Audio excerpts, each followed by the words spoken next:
ladies and gentlemen. Giggity. All right. Seems quiet. Too quiet. I'm Batman. Gotham is never safe without me. What time is it? It's 7 o'clock. Okay, like a good neighbor, State Farm is there. You can attach towers? Shut up. Impromptu performance this evening, which I must say was indeed a welcome distraction. Thank you, Mr. Holmes. You're very kind. This is going to be funny.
Is it working now? I think we're good. I think we're okay. All right. Yeah, I forgot OBS had an update, and I guess it defaulted my mic to something else. So we're fine. Hi, everybody. Welcome. Happy Thursday. Keep forgetting that it is Thursday. Thank you for the happy birthdays. I really appreciate it. Mel, great to see you. Welcome in. Thank you. You didn't have to put the number in there, Mel. Jeez. Didn't have to say the number 40. Could have just left it at happy birthday. It's fine. Irish, don't worry. It works a call-in. I get it. Go do your thing. Rexter, I know you can hear me. Don't even try it. You don't look 40? Thank you. I just know that I am. Or technically, not till tomorrow, but I don't stream tomorrow, so. But as far as Twitch is concerned, it's today. 40 is young. Fantastic. I was just not ready for it. I don't want it.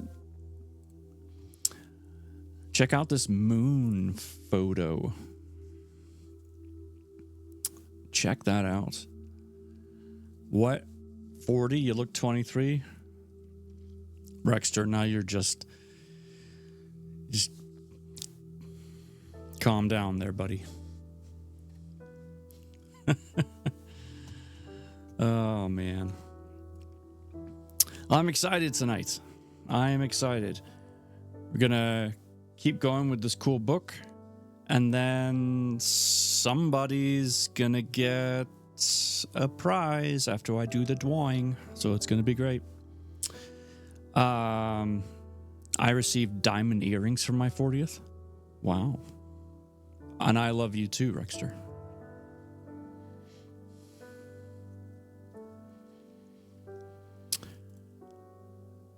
So yeah, that's that.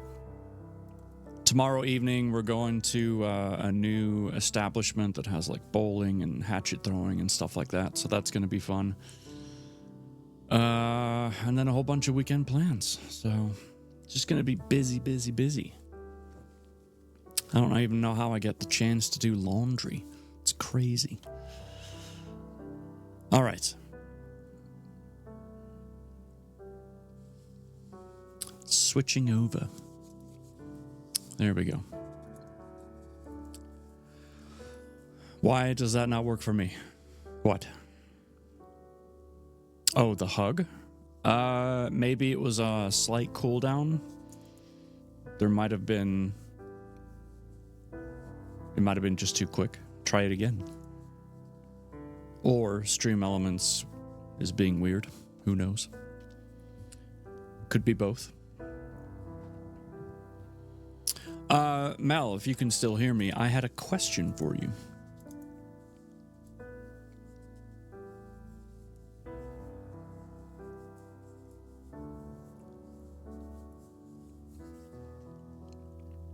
Yes.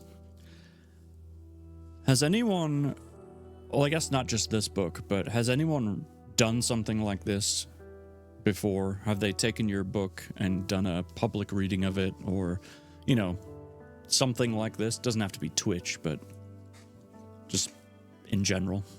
Just curious. No, this is the first time? Okay. Do you still have butterflies? Or are you a bit more calm and relaxed now?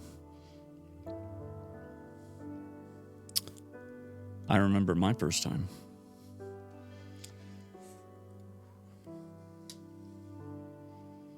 Okay, good. Wait, you said yes, but to which one? Do you still have butterflies, or are you calm and relaxed?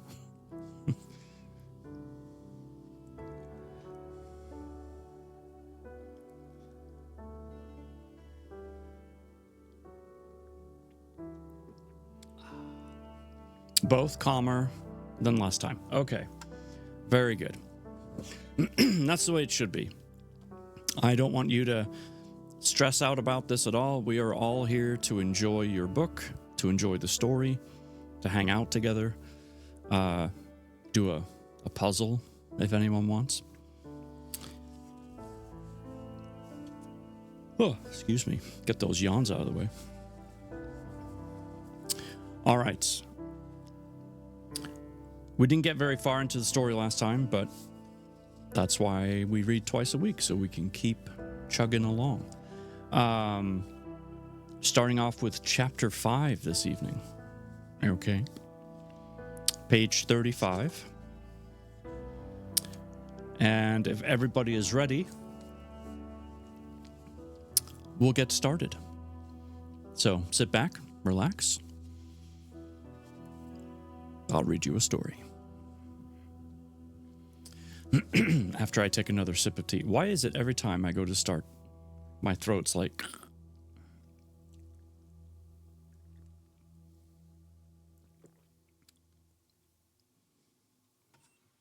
Some good tea.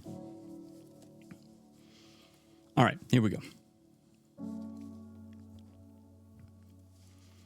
Bree had a full day planned. She dressed casually and for comfort in her favorite pair of jeans, pale blue and gray striped cotton tee, and her light blue canvas shoes. I have the same thing happen as soon as I start singing at practice. That's annoying, isn't it? She accented with small silver hoop earrings and the cross she had received from her parents for graduation around her neck. She added a smoke gray cable knit sweater because the spring air was chilly. Gone was the 70-degree weather on the day she had arrived. Boy, do I know that feeling. She was meeting Tina to look at houses. Their first appointment was at 10. They had 9 listings, all shapes and sizes, so she figured that would take most of the day. Then she was going to meet Colette for the photo shoot. She was excited to get started on both. She pulled the door open to Coastal Realty and entered a frenzy of activity. A couple of salespeople she didn't know ran down the hall. Sherry greeted her at the door, looking frazzled. Nova. Hi, Nova. How are you? Long time no see. Oh, Bree. You're a little early. Have a seat. We have a situation. She indicated down the hall where the commotion seemed to cluster. Voices were raised in concern. Is it your birthday? Yes, technically it's tomorrow, but as far as Twitch is concerned, yes, today is my day. My womb escape day. Is everything okay? Well, I hope so. Happy birthday for tomorrow. Thank you. It's good to see you. Sherry pushed at her strawberry blonde hair, tucking it behind her left ear. In a hushed voice, she explained, "We have an ambulance on the way for Tina. She came in this morning with pain in her side. She tried to ignore it since you have a full day of appointments. Then, about 20 minutes ago, she just doubled over in terrible pain and started vomiting. She probably got a kidney stone." "Hi, new Figgle." "Oh, no. Yeah, so I have janitorial service on the way. Her office is a mess. She couldn't reach the bathroom, just collapsed beside her desk." You're just thinking the same thing? Watch it be something way worse. "How awful. I hope she'll be all right. I should go. Get out of your way." "Oh, no, don't. Linda said Greg should take you out. It would be a shame to waste all of Tina's work. And we know you are in a bit of a time crunch. Greg's new to the office, so he didn't have any appointments lined up for today. If you can be patient, we'll get it sorted out." "Of course." "Oh, here's the ambulance now." Bree moved over and sank into the corner chair. Lights flashed outside and swirled around the room. EMTs came in with a gurney. Sherry escorted them down the hall. Voices were hushed as they took over. Sherry, a man, and a woman entered the reception area and waited with Bree.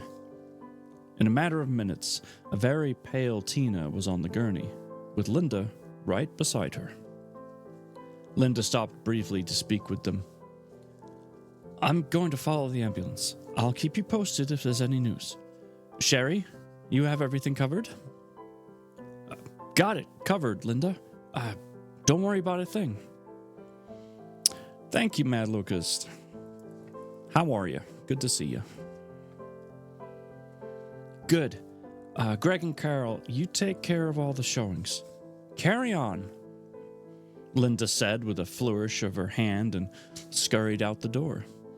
"Yeah, we just started the new book last stream, so we're still early into it." Everyone stood still momentarily as silence descended over the office. The red and blue lights faded away. Sherry cleared her throat. "Greg Carpenter, this is Bree Thompson, your appointment." Greg extended his hand and she reached for it. She took him in. He was in his early 30s, 5'10", thin, with the hair color of hickory and a crooked nose. His eyes were like warm syrup behind thin-rimmed wire glasses. He had a nice, friendly face. "Like it or not, you're stuck with me. Hope that's okay." "I'm sorry Tina isn't well, but I am completely fine with you taking me around." "Why don't you come back to my office and we can look over the listings quickly? I need to get myself up to date with what you're looking for. Follow me." He led the way down the short hall, whistling softly while he walked. He paused at the door. "After you. I'm sorry for the chaos. I've only been working here for less than a week." Greg scooped up a box and indicated for her to sit. The office wasn't big, but had a nice window. The walls were painted cream and contained only a wooden desk and a swivel chair. The matching wood filing cabinet and side chair were upholstered in the same shade as the walls. He put the box on top of a couple of others and sat down across from her. Bree noted no photos or personal items, but figured they would come. All right, let's pull up what Tina had. Greg tapped away at his computer. Looks like you want a water view, 3 to 4 bedrooms. Ah, wait. I think Sherry mentioned that Tina might have already printed out the listings. Let me check with her before I hit print. He stepped out into the hall and disappeared. He was back in seconds with papers in hand. We're in luck, he said, waving the stack. Can we look at those before we go? I want to add some things to my requirements list. Sure. I would like an extra space, maybe an outbuilding or something that could be used for my studio, if for business. He glanced through the listings. I don't think there's anything like that here. Let me pull up a couple of others quickly. He typed, waited for the website to upload, and found some listings to fit. We can start with a couple of these Tina already had scheduled, and I'll call while we're out to see if we can get into these new ones. Sound good? Perfect. Are you okay with riding with me, or would you prefer to take your own car? Works for me. He grabbed his laptop, pocketed his cell phone, and snagged his keys from the drawer. Let's roll. Have fun, Sherry called as they went out, and the cleaning crew came in. If you don't mind, I'll grab my water bottle and sunglasses out of my car. Oh, no problem. Take your time. Greg watched her cross to an SUV with Kansas plates. She ducked into the driver's side and re-emerged carrying her items. She crossed to him. I'm ready. Oh, this is me, he said, indicating the dark green sedan. He held the door for her and then went around. He climbed in, punched the first address into the GPS, and pulled out of the lot. This first house isn't far, so, Kansas, huh? Bree looked at him. You have Kansas plates. Is it a rental? No, it's mine. I'm from Kansas. Pretty state if you like the vast, flat, rolling plains feel. Golden wheat fields and all that blue sky. She smiled at that. You've been to Kansas? I had some family there. Greg looked at her. Do you mind me asking what brought you this way? She shrugged. I needed a change. Different scenery. When she didn't elaborate, he nodded. I can appreciate that. He made the appropriate turns as directed by the GPS. Now that you're here, hopefully we can find the perfect place to live. And that is a quick chapter 5. I decided to give the realtor kind of a, hey, how you doing? Happy-go-lucky kind of guy. Most realtors, I kind of have that persona. Everything's rosy. Buy a house.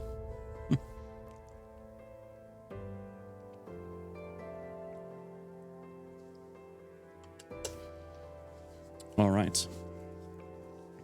Without further ado, Chapter 6.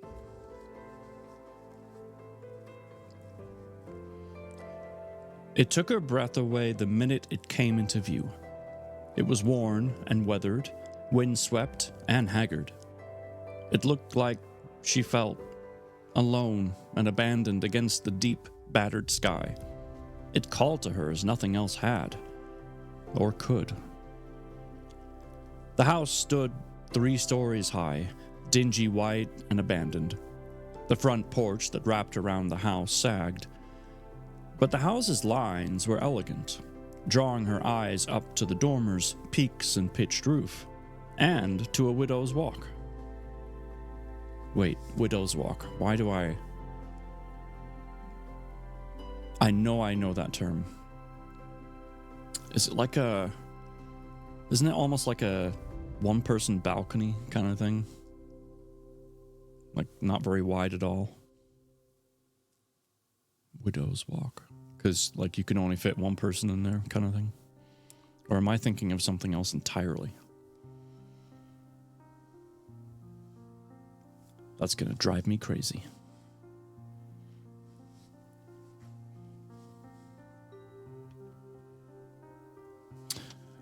Anyway, figure it out later.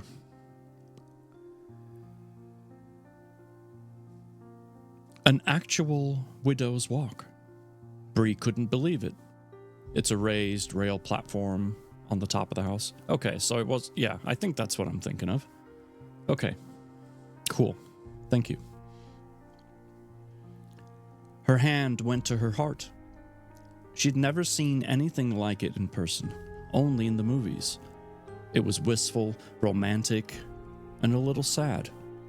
Just seeing it created a longing in her that she'd never known. Drawn, Bree got out of the car. The wind whipped at her hair. She stood and took in the sight. The house, the water, and the sound. Waves were lapping on the shore. The smell was fresh. Pine and sea. Outside needs some work. The landscaping is non-existent, but the location is secluded. Private. That's really nice. Greg walked forward, still talking. Looks like most everything on the outside is just cosmetic, paint, patching. Shore up the porch. But of course, we would have an inspector out to check it all. He pointed to the left. That's the carriage house, a 2-car garage connected by that breezeway. There's a space above in that could potentially be your studio. It even has an outside entrance. On paper, the place seems to have everything you want.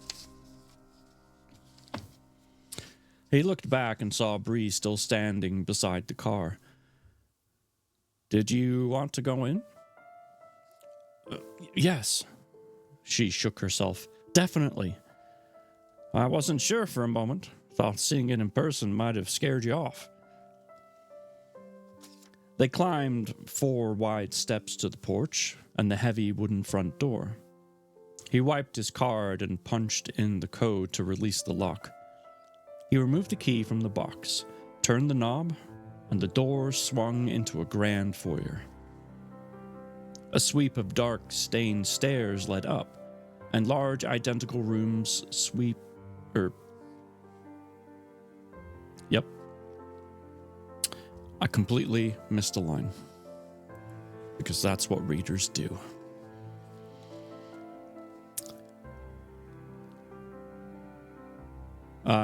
Sweep of dark, stained stairs led up, and large identical rooms were on either side. One a library, she guessed, the other a formal living room. Both had fireplaces made of limestone, surrounded by large mantels made of driftwood, stained dark. He got excited and jumped ahead. Like, tell me what the stairs are about. I do like a grand staircase. There's just something about it. You know, you don't see them everywhere. So there is something, I do like that. Anyway, I'm getting off track. Expansive, tall windows from the front would bring in a wash of light on a sunny day. Now, though, the walls were dingy of light. Gosh, I did it again. I'm reading the line and then going straight to the same line. I don't know why I'm doing that all of a sudden. I swear I'm fine. Now, though... nailing it. The walls were dingy of light. I just did it again. The walls were dingy in the measly natural light. Yay, I did it. Greg flipped switches as they entered.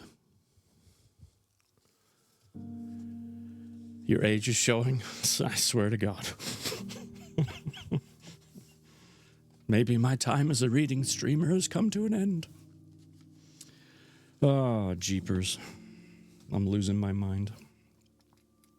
I'm gonna move my light a little bit too. Love you. Thanks, Kay. Okay.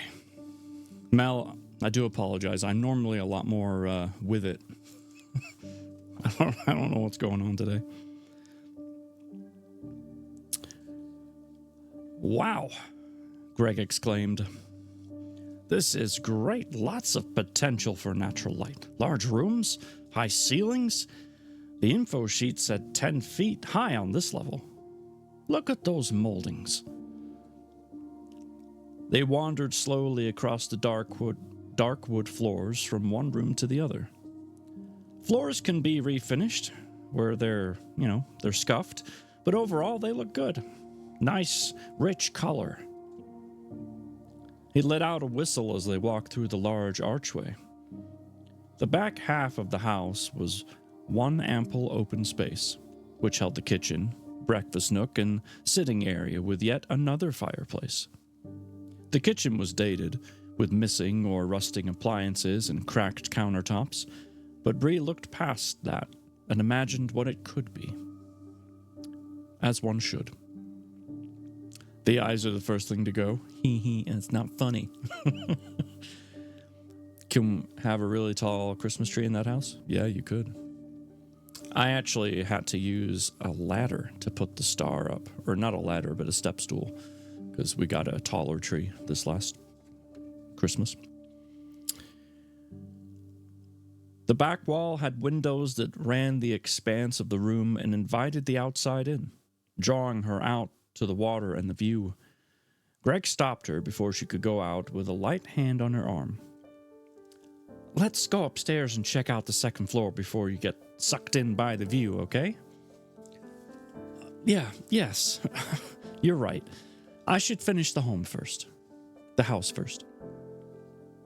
Although she already knew it didn't matter what was up there. As long as it was livable, she wanted it. She wanted this house. Greg held out his hand, indicating she should go first, so she did. Back toward the stairs and up. Her fingers trailed along the banisters and railing. It once was a dark wood, but was now more of a golden brown, worn from the years of trailing hands. The large, wide stairs swept up and around to a balcony overlooking the foyer. Upstairs, there were 4 identical doors, evenly spaced on either side. She imagined they led to bedrooms, but in the back, there was a set of double doors. Bree went to those first. See, I don't know if I would have done that. Not sure if I would have just gone straight for the double or if I would have made my way towards it and kind of, built up the excitement.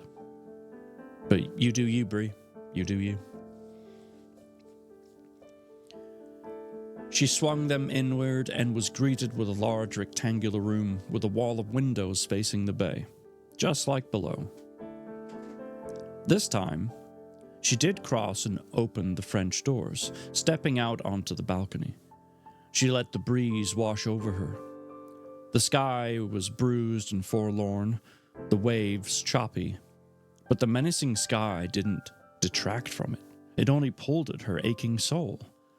The water reflected her own self, happy and calm one minute, turbulent and brooding the next. This was it. A place that fit her and her moods. Since the accident, everything inside her was churned up, just like the sea. This door leads to an ensuite. It has a shower and clawfoot tub, 2 sinks, pretty dated, but once again, it's cosmetic. He crossed the room and opened another door. This one is to a large walk-in closet. I do like a good walk-in closet, Greg said from behind her. She heard him, even acknowledged him with a nod, but couldn't pull herself from the water. Here, she seemed to fit. If no one else ever understood her again, the water would. She was in heaven, pure and honest heaven.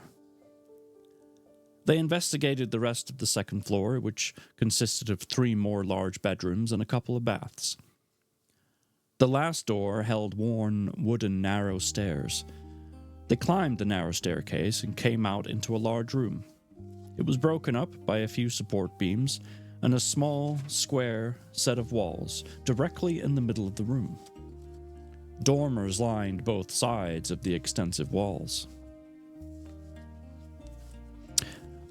Attic space, Greg commented.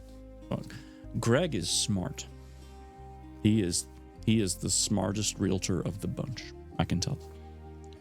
Probably used for storage. The ceiling was approximately 8 feet high with open rafters. A few old pieces of furniture sat off to the side, covered in sheets, along with some forgotten boxes. Bree decided it would make a fun space for kids someday. Maybe even a game room. With the right lighting, paint, and flooring, it could be enchanting. I wonder what's behind that door. Curious, Bree crossed to the middle of the room. Opening it, she found yet another set of stairs. This time, tight, compact spiral stairs made of metal were tucked behind it. The Widow's Walk, she said suddenly, breathless. Let's look. Right behind you. After climbing almost straight up, they entered a small room made of clapboard and glass. There was a crude wooden bench against one side and just enough room for 2 or 3 people to stand. Bree turned a slow circle and took in the view. It was almost 270 degrees of a water view. Green spread behind her to the west. Civilized areas sprawled across the windswept terrain. Bree racked her mind for names of towns she passed. Berlin, Ironshire, Whaleyville, Bishop, and Ocean Pines. She wasn't sure which ones were which, but knew these were the towns that spread out before her. Off to the south was... I'm going to mess this up, I think. Assateague Island. Maybe I got it right. I don't know. Green and lush. And east, Ocean City. Perfect? Psh, look at me, English. Nailing it. First try. Ocean City, between the little inlet. The Isle of Wight Bay surrounded her, and this little piece of land. Further up, Highway 90 cut across and divided off. Really? This is the name of the bay? I guarantee you a man made this. Assawoman.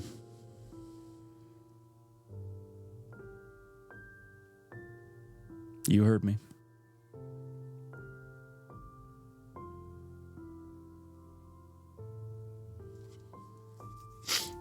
Someone came up with that name and everyone else went, perfect. Yes. Do it. Assawoman it is. Guarantee it.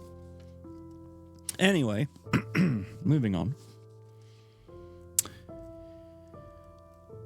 She looked back at the skyline of Ocean City, Maryland.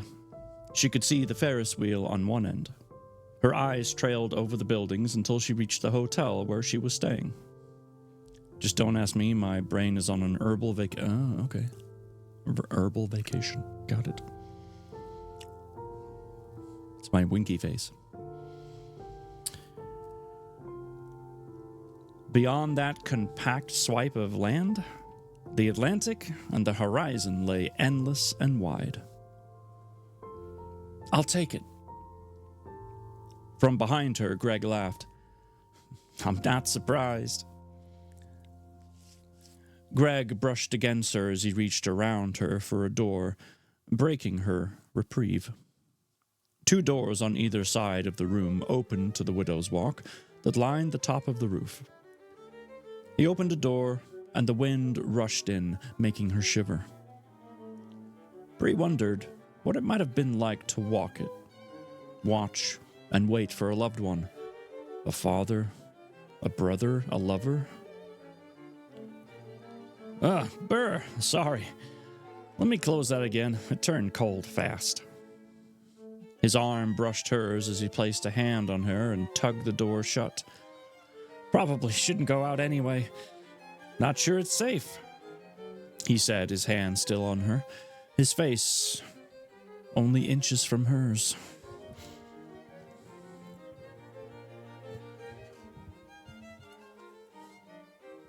Just like that.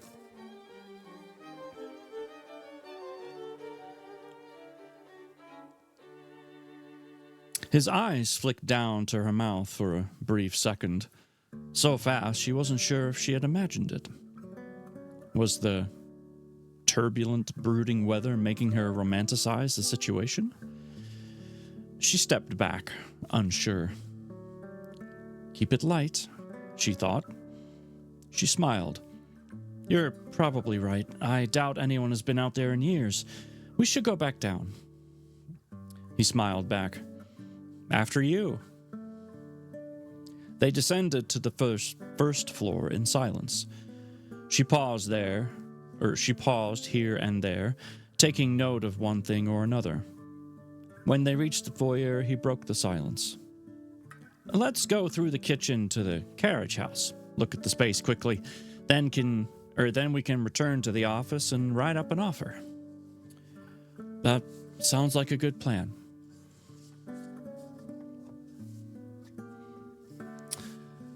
And that's the end of the chapter. Is this realtor guy gonna become a thing? I wonder. I don't know. But I think he wants to. That's why he always let her go first. Watching her butt. Mm-hmm.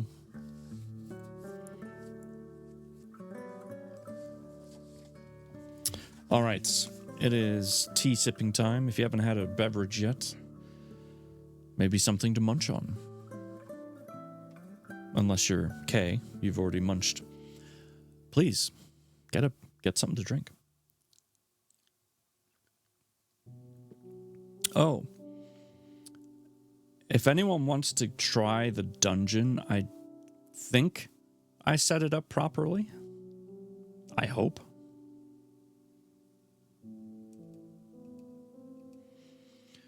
You have water? Good.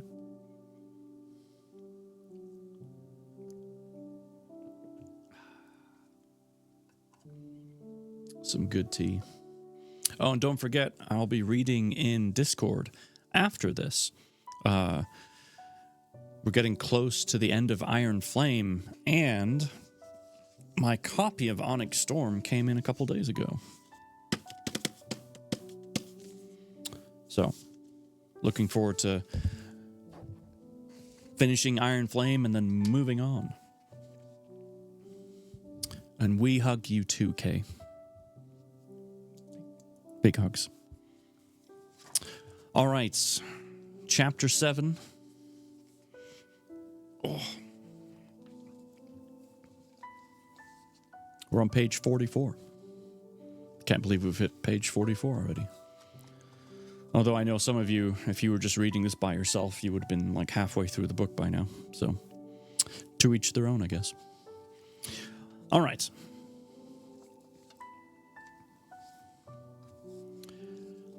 Bree flipped on the lights, trying to cut the gloominess out of the room, and turned on the television. Sound on low, she sat at her laptop in the living room of her suite and got to work. First, she visited her website and updated her blog.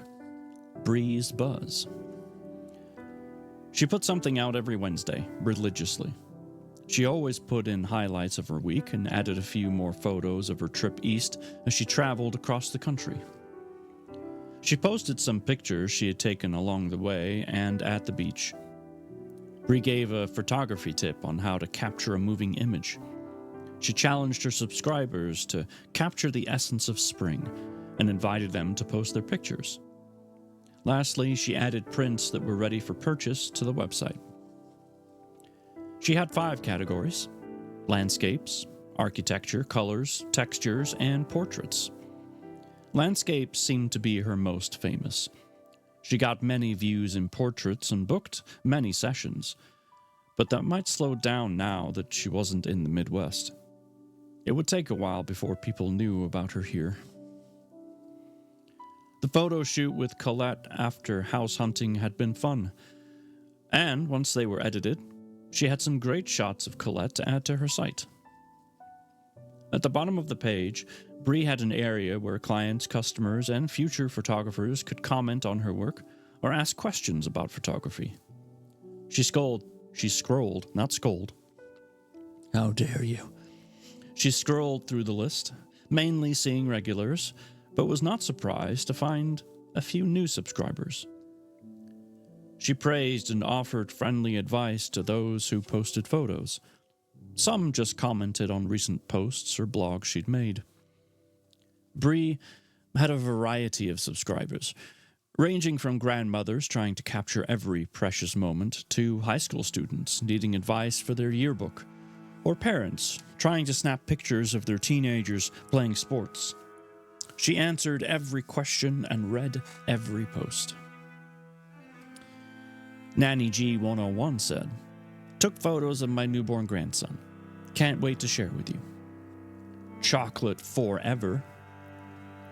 Best name, handle. I love chocolate. I love chocolate. Set up my table as you suggested. The photos turned out great. Thanks for the idea. Texas Tom 56 says, "Like the pictures you posted of the Appalachians, my fave was number 4. Sunny Gal, love the pics. Safe travels." Big Mama May says, "Great pics." Soccer Rocks 21, "Miss you, girl. Keep posting. I love to see your work." Ellison Family says, "Love the pics of the mountains." And Cage, with a K, says, "This website is a piece of crap." There's always one. There's always one. Always a critic. Shocked and hurt by the last one, Bree reread it. She couldn't understand why someone had said that. Without hesitation, Bree deleted it. It wasn't worth responding to. Good for you, Bree. She scolded herself for being so sensitive and tried to focus on the positive aspects. She closed her website and pulled up Colette's photos from this afternoon. Bree always positioned headshots in landscape format. That way, she was sure to cut off a shoulder and had plenty of area to work. With surrounding her subject. She played with the edges, removed a blemish the camera picked up, and cropped. There really wasn't much to be done with Colette's photos. The woman was easy to photograph. She uploaded them, attached them to an email, and sent them off to Colette. She was shutting down her laptop when her cell phone rang. Hello? Hello, Bree. This is Greg. I hope this is a good time. Yes, it's fine. I have some news. Bree moved to the edge of her seat. Good or bad? Oh, definitely good. They accepted your offer. Already? You're kidding, right? I wouldn't joke about this. You'll never believe this. He paused for effect.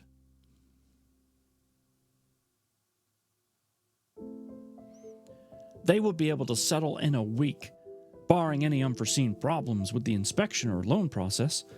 Will that work? I know you wanted a quick turnaround. That's fantastic. I can make anything work as long as I have the house.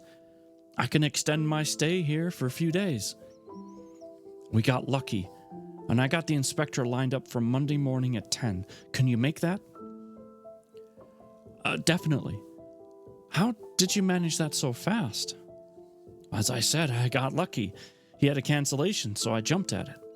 You're already pre-approved for the loan, pending the house's inspection and appraisal, which I don't think should be a problem. Greg was talking, and all Bree could do was stand up and jig as he listed things to be done. She hadn't been this happy in over a year. She forced herself to concentrate on what he was saying. They don't want to leave the house empty any longer than necessary.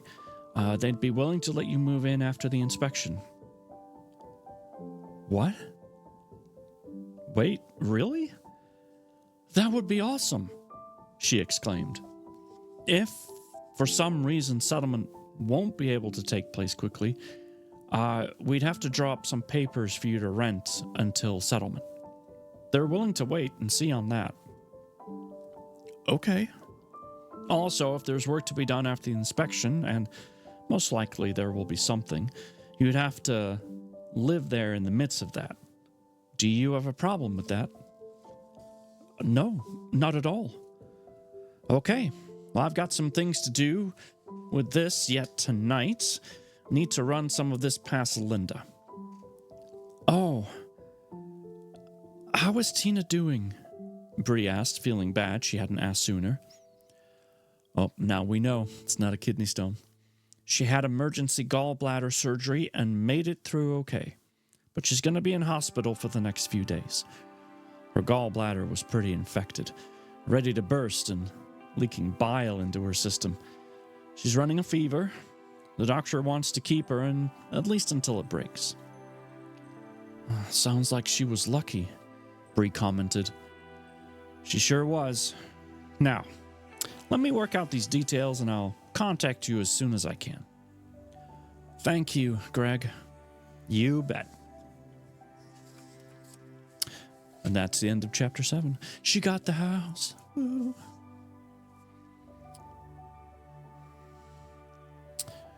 It's not very often you get the dream house, but she got it. Why do I feel like, though, that this dream house isn't going to give her pleasant dreams? I don't know. Maybe it will. Maybe it will. I guess we'll see.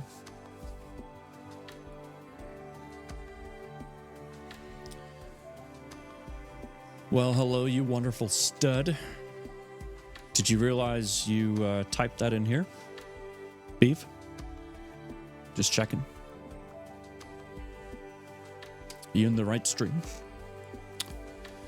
Yes, sir. Oh, well then I'm flattered.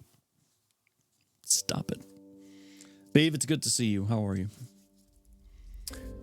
Actually, I also forgot to check when ads are going to start next. 13 minutes. Well, since we're between chapters, I will start them now. And then we don't have to deal with it later. Kid broke his pinky? Oh, that sucks. Sure, the kid is loving that, and I'm sure you are just having a great time. The school never called? So he broke his finger at school, and you weren't notified.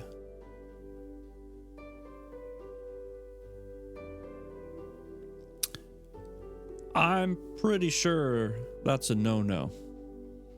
I'm trying to remember what the rules are here, but I'm pretty sure they would have notified us. The last time he broke his leg, and they didn't call then either?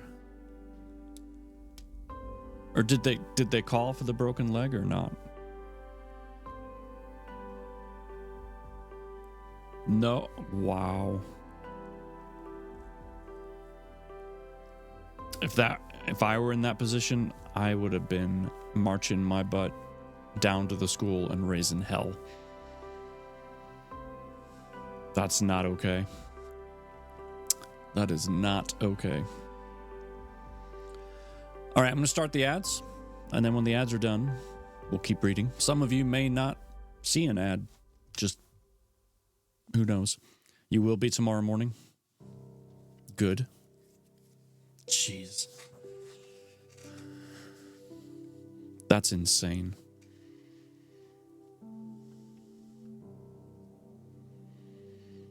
Wow.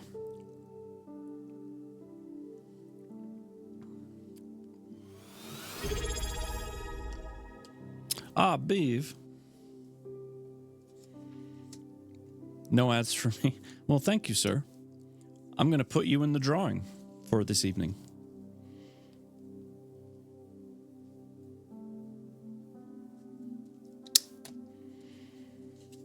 You are on the paper.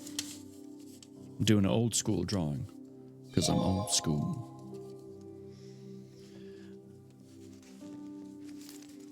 Just as a reminder, this is the backpack that's being given away, and all of the I'm trying to get a handful. All of the entries are in there. So whoever wins will have their choice of the backpack, which I can mail to them, or a gift card. So yeah. That drawing will happen before I end stream. In about an hour or so. Well, thank you, sir. And since we have some time, let's do that too.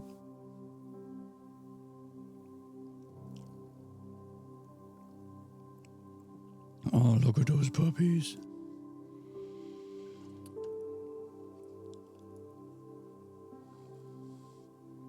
Puppies are like grandkids. You want to play with them for a bit, and then you want to give them back, because taking care of them is a lot of work.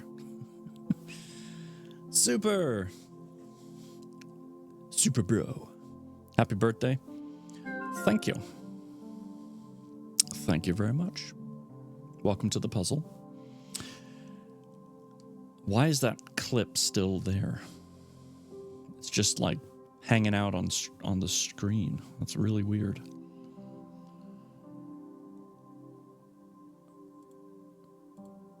That is super weird. Let me change scenes and come back, and we'll see if it's still there.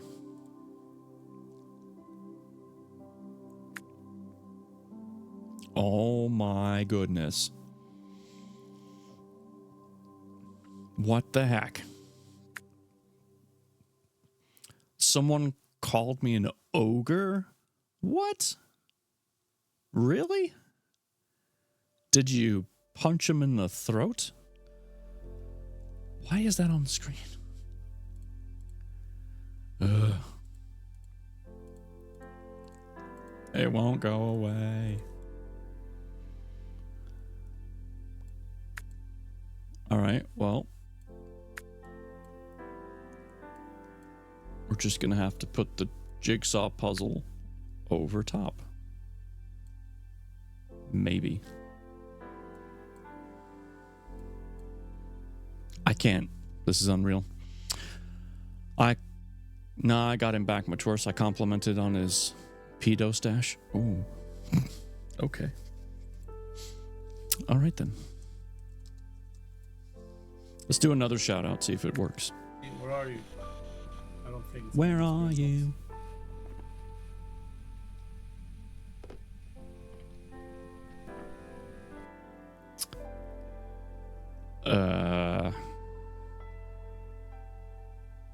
Well, Twitch is broken. Or something is.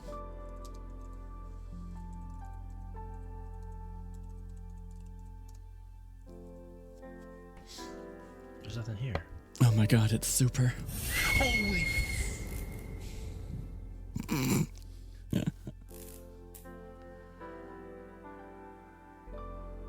That is the perfect ending scene right there that's going to be stuck on my screen.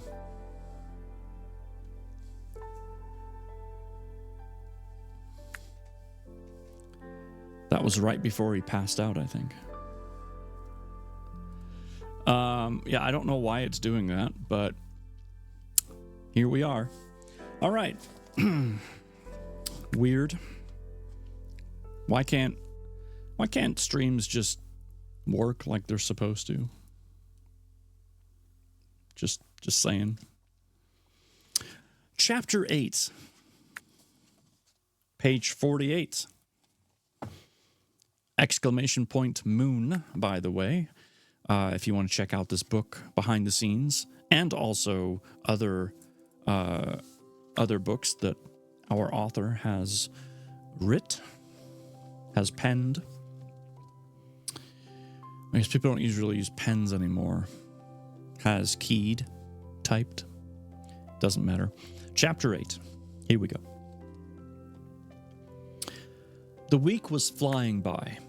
Riker checked things off on his mental list as he drove with the windows down, letting in the soft, fresh breeze as April crept toward May. The sun inched higher in the sky, casting long golden fingers onto the water, tempting him to come out and play. Not today, tomorrow, he promised himself. He pictured his boat and his jet ski sitting in storage. The weekend promised to be sunny and 68. Too chilly for swimming, but just right for a day out on the water under the sun. He savored the view for a moment longer, then returned to his list. The kitchen installation at the bungalow was finished. The painting was completed at Coastal Realty's rentals. He'd have to send the bill to Sherry. Everything for the Brandy Beach house was ordered, with plumbing fixtures arriving on Monday and kitchen cabinets in 3 weeks. The hardware was back-ordered, but should still be on time. Next on his list were a couple of estimates. He needed to verify the times from Monday. He consulted the calendar on his phone on his way to meet Randy Brown, the home inspector. He quickly stopped at the lumber store because it was on his way. In a matter of minutes, he was pulling into the driveway. A white and blue Coastal Realty sign was on the lush green lawn. On top, it read, "Coming soon." The coming soon was up to him on how long Randy's list would be today. He knew he could pass the job along to one of their employees to handle, but it was for Linda, so he would most likely do it himself, unless it was more than he could handle alone. She had been one of the Bolts and Beam's very first clients, so almost always he or Sam handled her projects themselves. Randy was standing at the front door on the phone, waiting on Riker. Seeing him approach, he hung up. "Hello, how's it going?" Riker reached out and shook Randy's hand. "Can't complain. How are you? How about you?" "Same. Ready to do this thing?" "Yep." "So what's the situation on this one?" Randy asked. "Repeat clients of Linda's. They want to get the house on the market ASAP and don't want any hassles. We can go through it. Let me know what needs fixing and we'll get her done." "Sounds good. From the looks of the place, there might not be much to do." "That's all right with me. We have enough on our plate right now, especially since Linda is hell-bent on getting this on the market in less than 2 weeks." Randy grinned his half-lopsided smile. "Looks like this." "Yeah, when Linda says jump, I always reply, 'How high?'" Riker laughed. "That's always the best policy in my book regarding Linda." Randy tucked his clipboard under his arm, slipped his pen in his breast pocket of his long-sleeved tan shirt, and ran a hand through his salt and pepper hair. "I got my ladder on the truck. Want to give me a hand and we can go up on the roof and take a look?" "You bet." Riker followed him around the truck. Both men unhooked the ladder and lifted it off the truck's rack. They shouldered it and started toward the house. That's why when the office called and wanted the inspection done on Cypress Lane ASAP, I said, "I'm opening on Monday." I had to finagle a few things around, but it's fine. I made it work. Cypress Lane? The only thing out there is the Henning place, Riker questioned. They lowered the ladder, one end to the ground, and then the other leaned against the house. Yep, that'd be the one. Linda called you and asked for an inspection on the Henning place? Riker asked in disbelief, suddenly concerned. Sensing something in Riker's tone, Randy turned and looked at him. He scratched his chin. Well, no. Sherry called and said it was for Coastal. She didn't refer to it as the Henning place, just Cypress Lane. Is that a problem? I'm not exactly sure. I put an offer in on the Henning house out on Cypress Lane, but they rejected it. I said I might want to put in another one if someone else does. I don't think they would do anything without consulting me first, but... He shrugged, unsure. Maybe there's another house somewhere on that road I'm unaware of. Randy flipped through the paperwork attached to the clipboard. 10 Cypress Lane. Does that sound like the address for the Henning place? A knot formed in Riker's stomach. Yeah, that's it. What do you want with that big old place anyway? Riker shot back. Who wouldn't want it? That place is almost surrounded by water, a beach bum's paradise. It has character, great craftsmanship, and a history. And a ghost. Heard it's haunted, Randy said matter-of-factly. Riker laughed. Hell, Randy, this is the beach. Dead or alive, who wouldn't want to live here? Randy shook his head. Still didn't answer my question, though.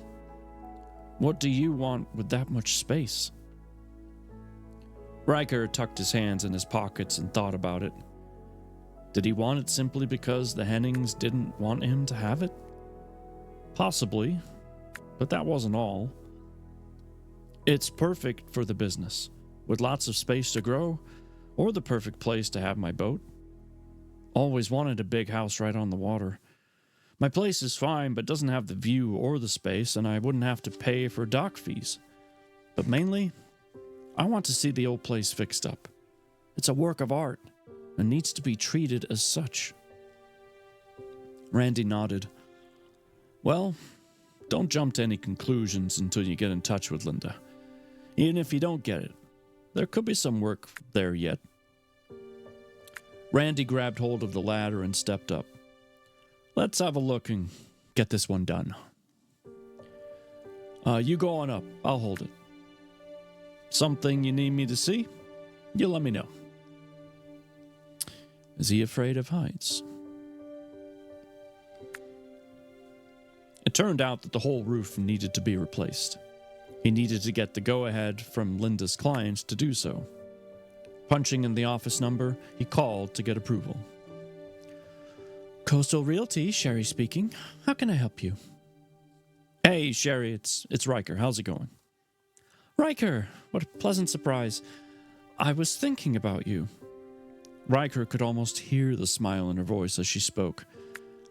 I was wondering if you were going to Sam's tonight. That's correct. I'll swing by for a while.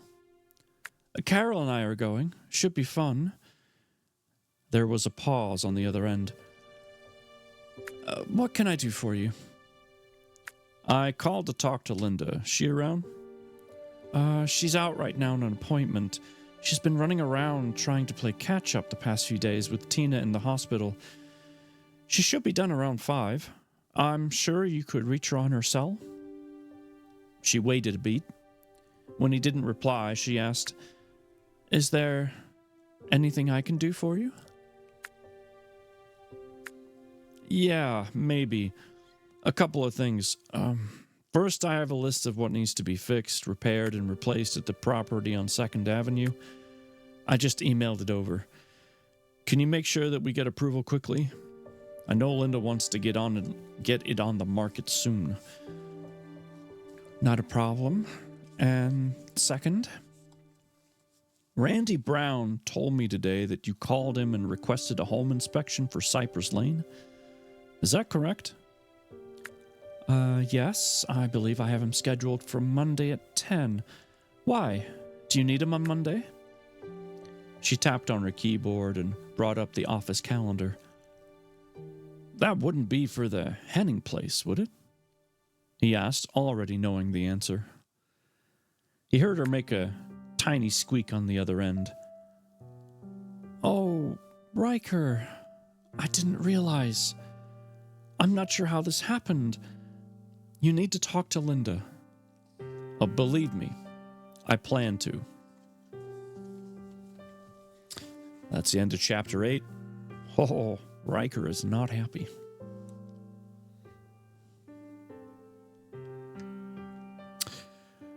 It's unfortunate, though, because they already accepted Bree's offer.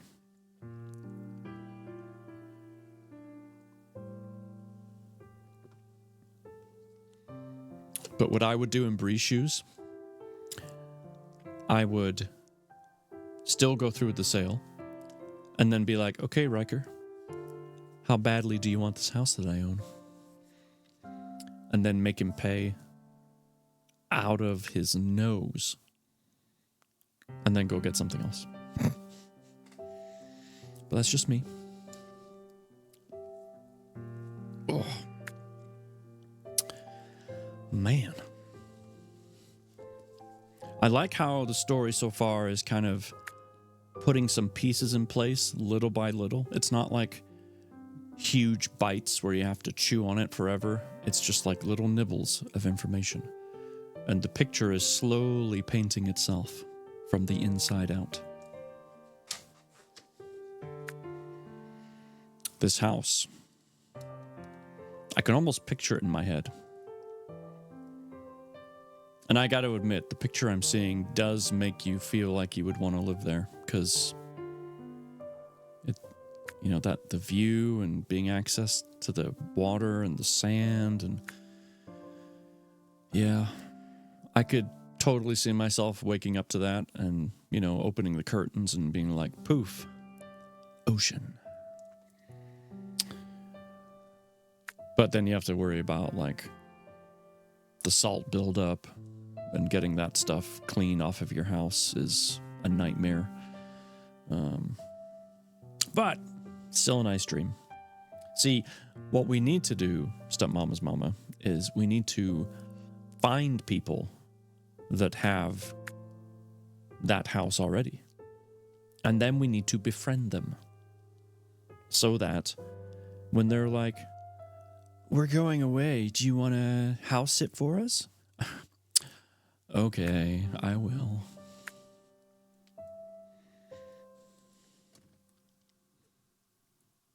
It's kind of the same philosophy as not owning the boat, just knowing someone that does.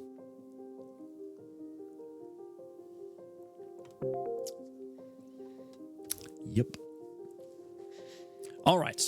Well, I don't want to pause any longer. I'm enjoying the story. I want to keep going. Chapter 9 starts on page 53.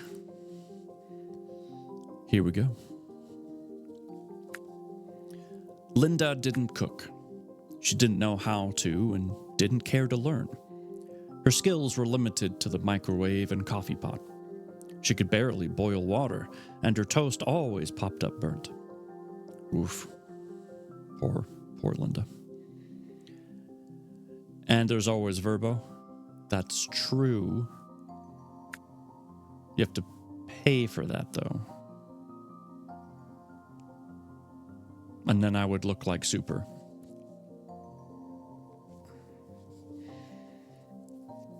Just saying. Yet somehow she raised 2 healthy grown boys on macaroni and cheese, frozen pizza, and gelatin. It's not a bad way to go. And not once did either of them have a complaint. Are we surprised? Well, yeah, but no upkeep. Well, that's true. That's true. You make a fair statement there. Anyway, we're getting off track here. You make the, you go find it, make the booking, let me know the dates. I'll see you there. Can we shout out Stump Mama so we can have a better picture?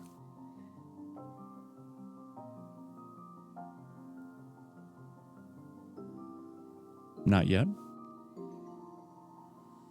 I'm really enjoying this one. I will soon. All right, we're off track again. Super, calm it down. Sure, she had heard her share of comments widespread between them over the years about certain friends' moms who could cook or bake, but she didn't let it bother her. She would give kudos to them for mastering a skill she despised. Every woman had talents, but cooking wasn't one of hers, and that was all right by her. My bad, carry on. Yeah, thank you. Jeez. Get it together. But in times like these, when she felt the need to deliver a decent meal to her best friend coming from the hospital, she almost wished she could. Almost. But that's why God had seen fit to create grocery stores. So she was on a mission to provide comfort food without lifting a finger or a spoon. Linda's smart. Her need to cook was quickly squelched as she hurried into the supermarket, and the scent of coffee and fresh baked bread hung heavily in the air. Everything you could ever want to make or hope to eat was here, all in one place, already done for you. That made her smile and her stomach growl. Pushing her cart, she went straight to the deli. Linda grabbed a pound of potato salad, a container of coleslaw, baked beans, and a piping hot chicken breast from the rotisserie. She was headed toward the bakery when her phone rang. She checked the caller ID and saw that it was Riker. Hey, handsome. How's it going? You tell me, Linda, Riker said, his tone gruff. I'm sensing from your tone that something's wrong. Linda scooted between two shoppers and maneuvered her cart around a bin of apples. You could say that. She sighed, not up for his attitude. I'm not a mind reader, Riker. I'm old and tired. Just come straight out with it. Linda selected a package of freshly baked rolls and placed them in her cart. Suddenly famished, she went to the desserts. It was a perfect time to go, in my opinion. It was probably the wrong thing to do when she was starving, but she decided to live dangerously for a change. Atta girl. After all, she had a huffy man on the other end of the line, and to deal with that, she required chocolate. First, you are not old, and be glad you are not a mind reader, because I'm sure you wouldn't want to know what I'm thinking right now. My thoughts are not censored. She stifled a laugh only because she could tell he was fuming and would not appreciate any comments from someone old enough to be his mother. She could almost hear him choosing his words as she examined the triple-layer chocolate cake with dark chocolate ganache dripping down the sides. Oh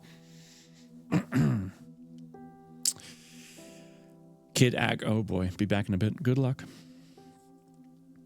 She probably shouldn't get it. Too many calories. She put it down and picked up an apple pie. A healthier choice, she decided. It contained fruit. Fruit was good for you. Fruit canceled out the calories of the light and airy crust.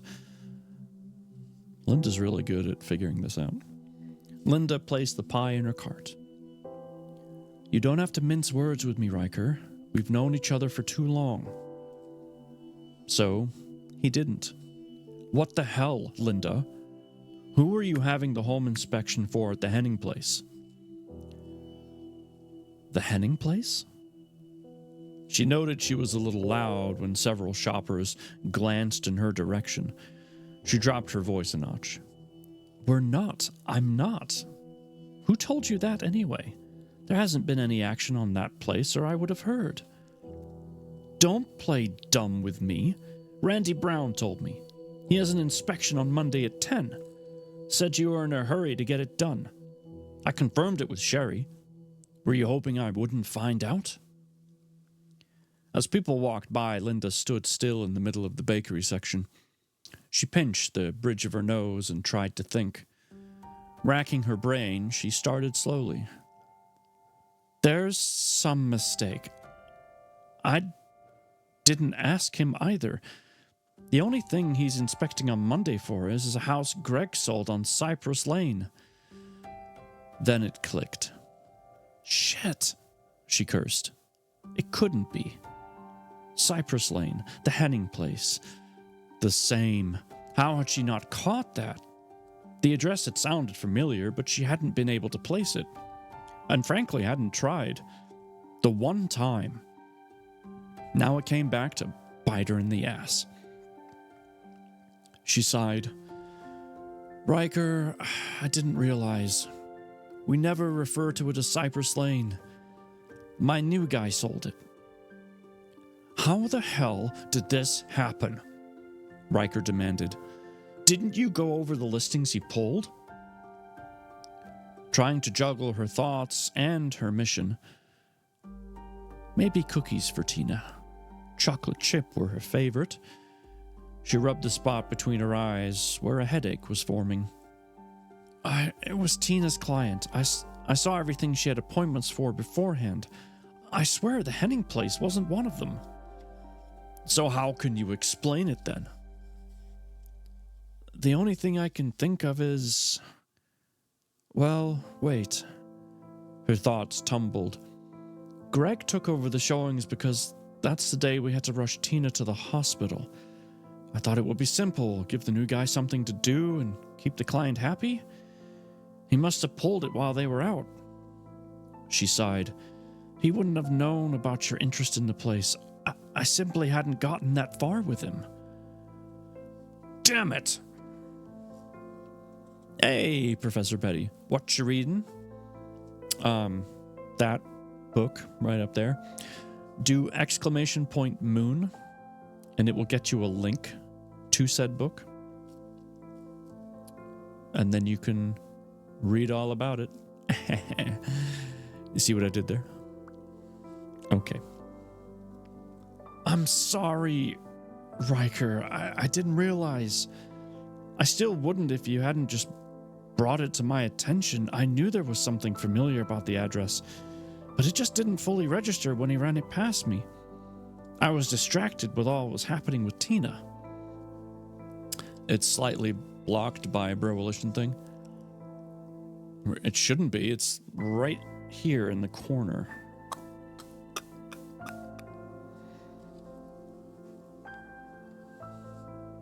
If it's blocked for you, then my view isn't the same as your view, and that's a problem.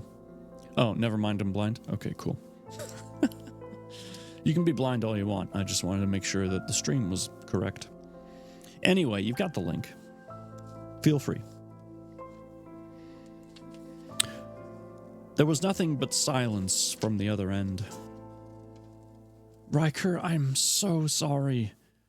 I know they accepted the offer and it's moving forward quickly. Is there any chance it might fall through? Maybe not enough financing? She could hear the disappointment in his voice and felt it herself. No wonder it was moving fast. Mr. Henning hadn't wanted Riker to have it, so she imagined he would have accepted anything out of spite. What a bastard. Even though he couldn't see her, she shook her head. I'm afraid not. The financing was solid. Tina had that all confirmed. So that's it then? He asked. We'll find you something else, something better, Linda said, trying to sound hopeful. I'm sorry. Yeah, me too. With a click, he was gone. She stood there momentarily, disgusted with herself and the situation for not realizing, feeling the heavy disappointment of a dear friend. She couldn't even be angry at Greg. He hadn't known. He couldn't have. Disheartened, Linda forced herself to look at the contents of her cart. She deemed the meal good enough. She fished out the pie and tossed it back on the shelf. To hell with fruit. After that phone call, she needed chocolate, and lots of it. She proceeded to pick up the triple chocolate layer cake, adding a container of chocolate chip cookies for Tina. She grabbed brownies too, just in case. And that brings us an end to Chapter 9. Grabbing brownies as well. Cake, cookies, brownies. Dang.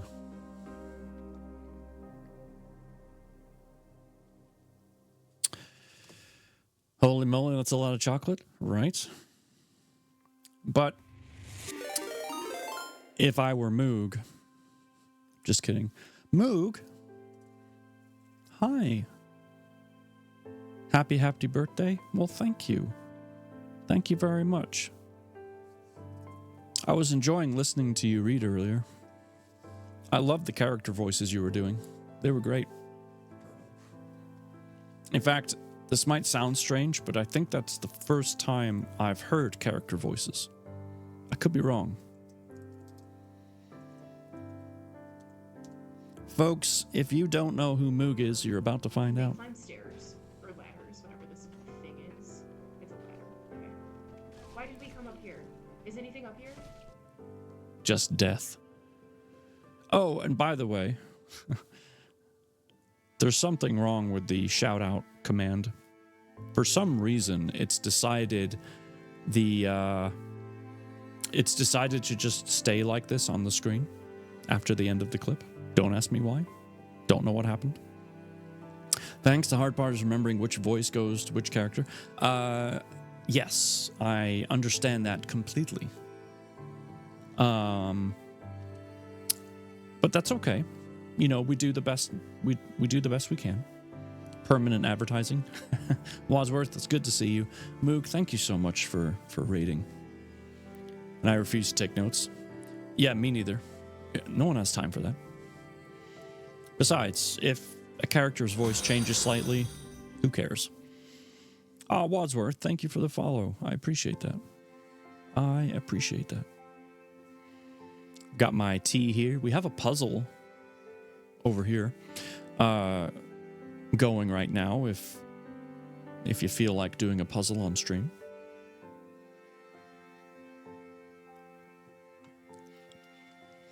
Exclamation point puzzle. We'll get you a link to it.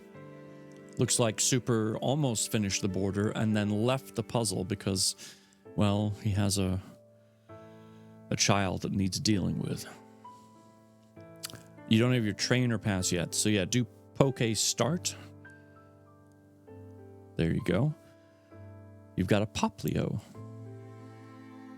Good job. Now you can catch Pokemon, buy Pokeballs and all that good stuff. Actually, I know I have a good amount of money, but I need to see how much. Wow, a Pokemon Master. Looks like I've got 1,481,915. That is a lot. I don't battle, I just collect. But I haven't collected in a long time, but I have been collecting the money. So, that's nice. All right. I don't know about you guys, but I am enjoying the story. I'm anxious to see what happens next. So, Moog, if you need to raid and run, totally understand. Hey, good job, Wadsworth. You caught it. Otherwise, feel free to sit back and relax and let someone read to you. Chapter 10. Oh, exclamation point moon as well will get you information about this book and other books that Mel has written. She's hanging out with us in chat, by the way. If you had questions about the story or just wanted to say hi, she's here. She's hanging out. Chapter 10. The air was cool, but the fire took the chill out of it if Bree stood close as darkness descended.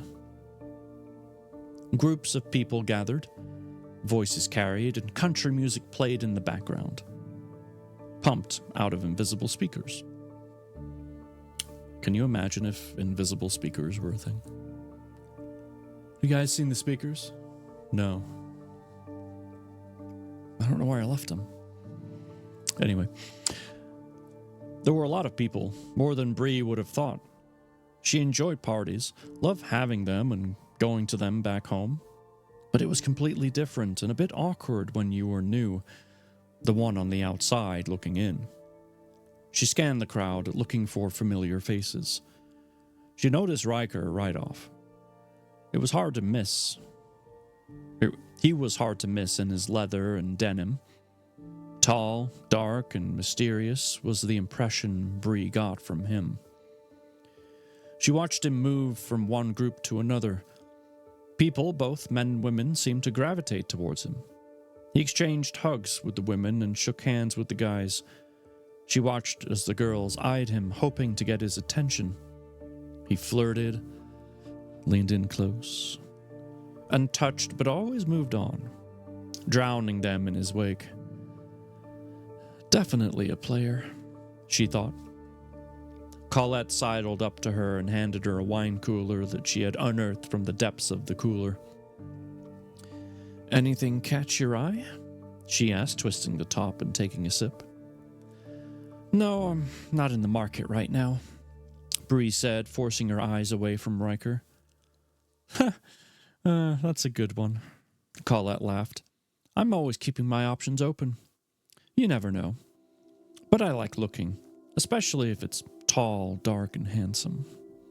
She indicated in the direction Bree had been looking. "Busted." "He certainly grabs your attention, but I'm serious," Bree answered. "I just got out of a relationship a couple of months ago." Colette looked at her new friend, joking aside. "Is that why you look so sad?" "What?" Bree asked, surprised. "Do I?" Here she thought she was hiding her past well. "You do," Colette replied, looking at Bree. "I mean, not always, but sometimes I've noticed you are. Look, now I've made it worse." She gave her a quick sidearm hug. "I've always found the best way to get over a bad breakup is to find someone new." "What was his name?" "Chad." "Chad, huh?" Bree and Chad. Nope. Doesn't fit. Was Chad that hot? Colette tipped her bottle in Riker's direction. Bree laughed. "Not quite. I didn't think so. Come on. I'll introduce you to some hot guys. We have a plethora of them." She grabbed her hand. "But first, let's get something to eat. I'm starving. And you never know who you'll bump into getting food. Maybe another hot guy." She gave her a wink and pulled her along. "Here's a perfect example." Sam came out of the house with a bowl of pretzels and a stack of napkins, just as they picked up a plate. "Good evening, ladies," he said, placing the bowl. "Glad you could make it." "Hey, Sam," Colette said, batting her eyelashes. "Have you met my friend Bree? She's new to the area." Sam grinned and stuck out his free hand. "I sure have. This woman packs a punch, or so I've heard." Bree couldn't help but smile when she took his hand. "Not ever going to let me live that down, are you?" "Not on your life," he laughed. Not one to forget a detail, Sam asked, "How did the photo shoot go?" "It was great," Colette exclaimed, pleased he'd remembered. "Bree here is a pro. You need to check out my picture on her website." "Oh, that good, huh?" he asked. "I'll have to take a look." "Well, it's not that hard when you have a great model," Bree added, putting a scoop of salsa and a handful of chips on her plate. Colette picked up a hot dog and squirted it with mustard. Mustard? What kind of person puts mustard on a hot dog?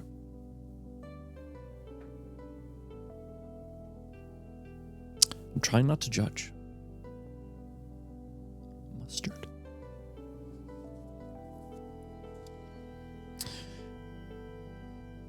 Thinking out loud, she added, "My husband?" Huh. Okay. All right. I mean, to each their own. Okay? To each their own. I looked at your website after you mentioned it.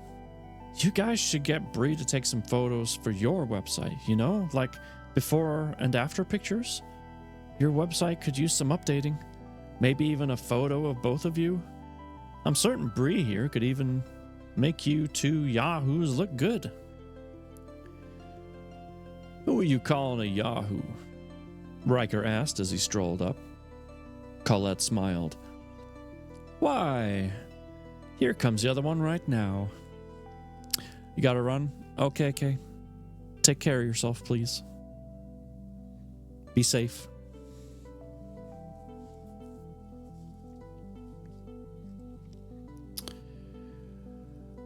That would be us. Yes, sir. Don't call me sir. Or maybe do. Call me sir. Just kidding. That will be us, Sam answered, addressing Riker, wagging a finger between them. Apparently our website is out of date and could use some work. This from the soon-to-be marketing expert. Colette took a little bow, leaned in and placed a hand on Riker's arm, flirting just a little. Rhino, what's up? Good to see you. How are you? Bree here is an excellent photographer. I know great work when I see it, degree or not. Is she now? Riker asked, giving Bree the once-over. How you doing, champ? Champ? Bree questioned. Yes, champ, as in Muhammad. Muhammad? Muhammad Ali? The boxer? That'd be the one. What just happened? Doing good, buddy? Been a good day? Excellent. I'm glad to hear it. Where'd my music go? It just stopped all of a sudden. Okay, never mind. It's back. Did stream dip or anything? Did I cut out? That was really weird. That was very weird.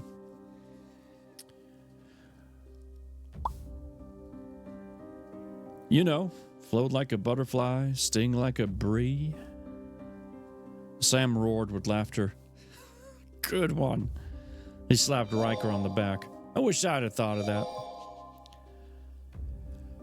You're hilarious, Bree said dryly, feeling the heat rise in her cheeks. In case you weren't aware, I'm the funny one. Riker wagged his finger back and forth between himself and Sam. Sam scoffed. As if. Am I missing something here? Colette wondered, not sure what was going on. She looked at Bree. Are you a boxer? No. Riker here can't take a punch. Bree commented, reaching for a hot dog, and apparently holds a grudge because of it. No grudge, but don't turn your back on this one, Colette. She won't think twice about cold cocking you. From behind her, someone called his name.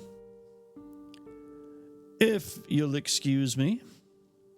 He popped a chip in his mouth, winked at her, and went in the direction his name had been called. Sam grabbed a hot dog himself and added ketchup and mustard. Well, at least he added ketchup. How about we take a seat by the fire and you can tell me more about updating our website? And that's the end of chapter 10. Nothing like a nice romantic discussion of your website by the fire.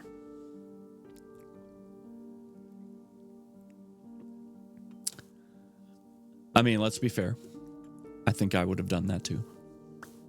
Yep. I really wish I knew what was going on with these clips. It is insane. why they're just stuck there. And even if I turn it off, it doesn't disappear.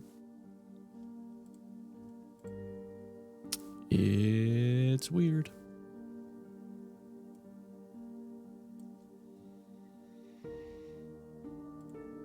Oh, never mind. I got it. I guess I was turning off the wrong thing. Okay, well... And now it's not stuck.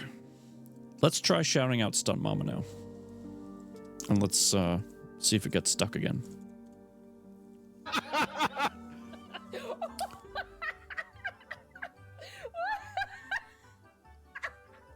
The fuck is going on?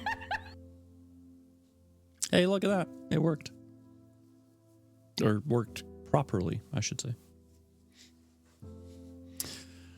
Oh man, that clip was from a while ago. Sheesh. All right, everyone doing good? Everyone hanging in there okay? Questions, comments, concerns? I have the answer, don't care, and leave them at the door. Still awake? Fantastic. Although maybe I should be a little sad about that, because sometimes I can put you to sleep. Just maybe not tonight. It's fine. Okay.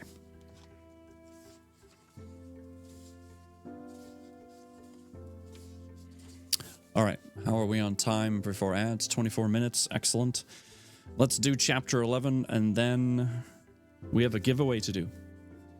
It was touch and go there. Okay. All right.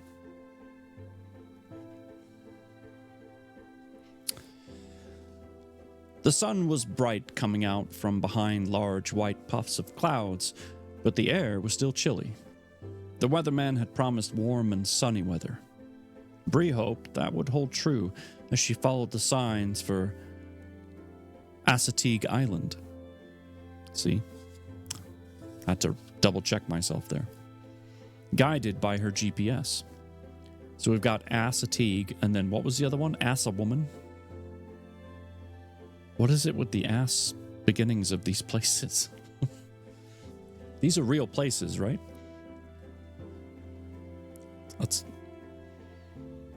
Makes me want to visit them now, just to figure out why. Anyway, she recognized the corner they had taken to Sam's house last night. The bonfire had been fun, she thought. People were friendly and welcoming. The weather perfect. Nights like that made her ache for home, her friends, and her family. Yes, they are. It's so weird. Are there other places beginning in ass? I mean, that's just so odd. Bree followed Route 611 and crossed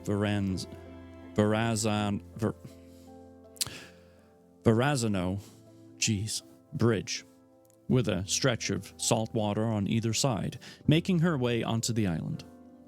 Despite the chill, she kept the windows down and let the smell of salt and brine flow through the small SUV. She took in the blue water, the sandy coastline, and the low brush. She spotted 3 ponies on the edge of the beach, romping through the waves.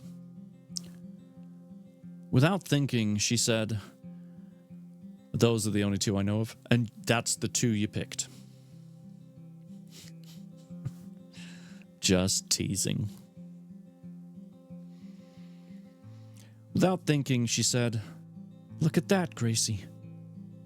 She even pointed. "Aren't they beautiful?" Location.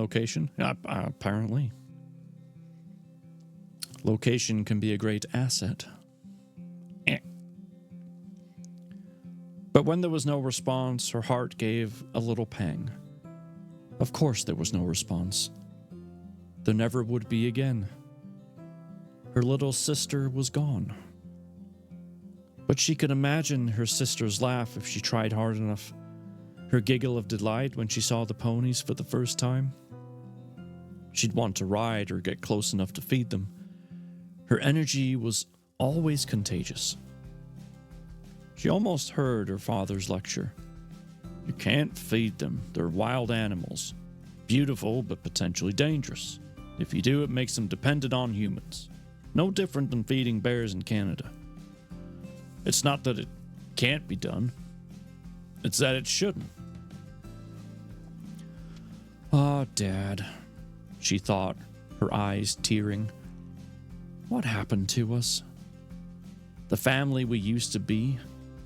One wrong move by a total stranger changed her whole life. Her sister would have been 13 in May, and her parents would have celebrated 30 years in July. She wiped a tear from her cheek. She was unable to think about them without a lump in her throat, an ache in her heart, and a pit in her stomach. She couldn't believe that just out of the blue the loss could swamp her as if it happened yesterday. Not today, she scolded herself. Instead, she forced herself to focus on her surroundings. She took in the sun, the sky, and the island through watery eyes. She passed the state park entrance and drove down the paved 2-lane. Greeted by a park ranger, she paid the fee at the national park entrance and drove on. She slowed to a crawl, taking in the rough landscape. I like how you're sprinkling in little things about the past. I like that in stories. Instead of just, getting it all at once, you're just getting little bits and pieces here and there. I like that. The trees were mostly pines. After she had searched the internet for what vegetation grew on the island last night, she recognized a few different types, such as a loblolly and greenbrier. They were all short and scruffy, kept that way by the harsh conditions of the saltwater, wind, and sandy ground. She noticed at least half a dozen different types of grasses. She smiled when she spotted the beginnings of a tiny tumbleweed growing next to the road. A sea rocket, she thought it was called. Ready to get out and explore, Bree found a little alcove tucked inside the brush to park. She pulled on a gray hoodie, 2 sizes too big for her, and wrangled her hair into a messy bun. She exited the car, grabbed her camera and backpack, and started down the little path. Red-winged blackbirds bounced from branch to branch and swooped overhead as she threaded her way along the path. The terrain dipped down slightly, a meager impression in the ground, but enough to create a small marsh. In the marsh, the sound of surf softened, and the grass in the soft breeze. Bree stopped and turned a slow circle, taking it all in. Here, the smell of the dampness and decay was strong, as the old vegetation rotted, and the new ground around it, and the new grew around it. She almost missed a great blue heron standing stock still, one leg bent among the reeds at the edge of the swampy water. He would have gone unnoticed if the vegetation had not swayed in the wind around him. She lifted her camera, adjusted the lens, and snapped a photo of him. She moved carefully, slowly, trying not to disturb him, but keeping her eye trained on him with her camera. Without warning, he lifted off, silently, gracefully. Quickly, Bree raised her camera, followed him with the lens, and captured him mid-flight. She lowered the camera and stood watching him soar over the island. Bree jumped at the sound of twigs breaking behind her and pivoted to find 2 sets of big, black eyes staring at her through the reeds, not more than 10 feet away. They were both the color of nutmeg, one slightly taller than the other. The smaller pony had a long, white stripe running the length of her nose. Unlike the crane, they stood staring, curious. She moved cautiously and shifted to the side to get a better angle, sidestepping. Their eyes followed her. Used to human intrusion, they didn't move. Bree slowly lifted her camera and snapped off a couple of rounds as the breeze toyed with the wisps of their dark brown manes, the color of warm molasses. They stood as if posing. An ear twitched, a foot stomped. Bree crouched, trying to get yet another angle. A dragonfly buzzed? Nope. A dragonfly buzzed between them. Both bent their heads to look at it. Bree captured it. She stood then, straightened. She lowered the camera and watched them as they watched her, content to be in the moment with them. Off in the distance drifted the sound of other horses neighing. One long, whiny, carried on the air, signaled they turned to go. The little one gave her one last look before trotting away. So pleased with herself, Bree couldn't wait to see what else the day and the island might bring. Giddy with joy, she slung her camera over her shoulder and danced across the rest of the little marsh. That sounds like a nice day. There's a little break in the story. Little seashell. Looks like we're moving on to Riker. I wonder if Riker knows yet that Bree was the one that purchased the house. Probably not, but that should be an interesting moment when he figures it out. Anyway. Riker inspected the hull of his speedboat, looking for cracks or blisters. He'd already done this in the fall, but he always went over his boat again in the spring to make sure nothing new had happened due to the change in the temperature and seasons. Finding none, he moved on to the propellers, checking diligently for pitting, cracking, and dings. Next, Riker inspected the battery. He refilled it with distilled water and checked the charge. Riker dug through his toolbox and found a small wire brush. He ran it over the charge posts to make sure they were clean. He then rubbed a little grease on the posts to keep them from eroding. Riker was testing the boat's electrical switches when a car pulled into his driveway. He looked up, recognized Linda's car, and went back to work flipping switches and checking wires. The least favorite person that he wants to see right now. Linda approached in a pale pantsuit and small pink heels, looking impeccable. "Good morning," she called cheerfully, crossing the yard, carrying a brown bag in one hand and drinks in the other. She smiled and shook the bag. "I come bearing substance." Yeah, more like a please don't kill me gift. He spared her a glance and hopped down. Determined to ignore her and her peace offering, he went deep into the shed to find his gas can. At the thought of food, though, his stomach betrayed him. Returning, he hesitated and glared at her. "What's in the bag?" "Only your favorite breakfast item from your favorite place. Plain, lightly toasted bagel with egg, sausage, spinach, and melted Kobe Jack cheese. And I brought an ice-cold soda." She dangled it out in front of him. "Come on. I know you want it." That line could have gone any other direction, like, "Come on. I know you want it." He scowled at her briefly, then snatched the bag from her hand like a starving man. Riker unfolded the bag and peered inside. "This doesn't let you off the hook, you know?" He leaned against the boat, unwrapped the bagel, and sank his teeth into the warm, cheesy goodness. "But it's a start, right?" Hold on. He says this with a mouthful. "Maybe." That's how you do it in the acting world. You have to, like, block your... Anyway. Where was I? She set the cardboard tray containing the drinks on the workbench. She slipped out of her coffee. She slipped out her coffee and took a sip. I read that as she slipped out of her coffee. I'm like, I'm sorry? Were you in coffee? No, you were not. watching him over the top. He frowned while he ate. Did I mention I have some rum in the car for that soda if you need it? He gave a little sneer. Might need it if you have more bad news. She sighed heavily.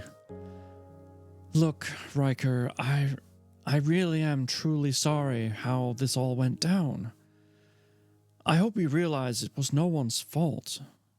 And if you'll let me, I can make this up to you. He popped the last bite into his mouth, balled the paper, and chucked it in the trash can behind her. How? He asked simply. She twisted the soda from the cardboard carrying case and passed it to him. 2 things. I know it's not the same as owning it, but... She hesitated. I recommended you to the young lady buying the house, and she agreed to let you, bolts and beams, do the work on the house. I promised her that you were the best around and would give her a fair deal. You may not own it, but you would still see that place get the TLC that it needs. There's no one better than you or Sam for that. You and Sam for that. And that's when he's going to realize it's Bree and... That's something. Ignoring the straw, Riker took the plastic lid off the top cup and took a gulp, listening. And I pulled some other properties in your price range and with everything on your wish list. We could go this week if you want to look. When he said nothing, she rushed on. I checked with Sam and he said Thursday was best for you to go. He didn't answer right away, wanting to make her suffer a little bit longer. Well, she questioned. Say something. You have to know how terrible I feel about this whole thing. He did. He could see it written all over her face. And really, he couldn't blame her. Wanted to, but couldn't. He blamed the Hennings and the person who bought it out from under him. Think you've thought of everything? I've tried. He didn't want to let her off the hook just yet. He really was disappointed. The Hennings had won this round, but it looked like he wasn't going away empty-handed. He'd still get to work on it, improve it, bring it back to its former glory, and then some. He would push the new owner to do things the right way, his way. Make it look how he wanted it to. Then he'd have his satisfaction. His name would be stamped on it. Tell me, who bought it? Linda hesitated, but then didn't see any harm in it. After all, he would find out eventually, especially if he's doing the work. Bree Thompson. He lifted one dark brow. Interesting. I'm sure it's no one you know. She's not from around here, just moved to the area. He nodded. So, Thursday? She beamed.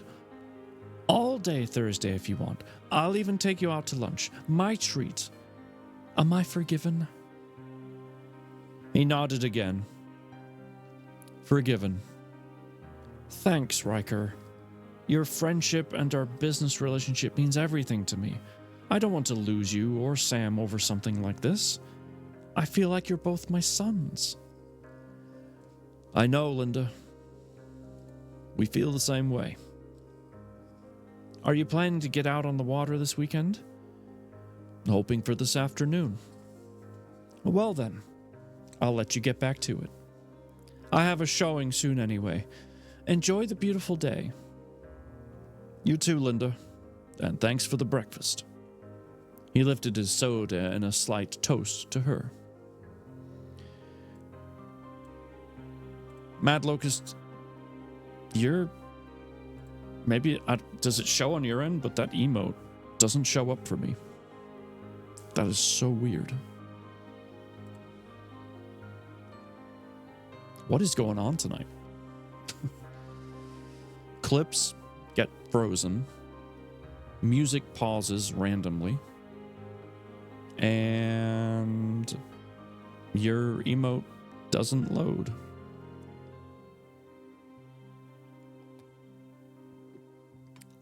I think I need to refresh the chat. My OBS is really weird right now.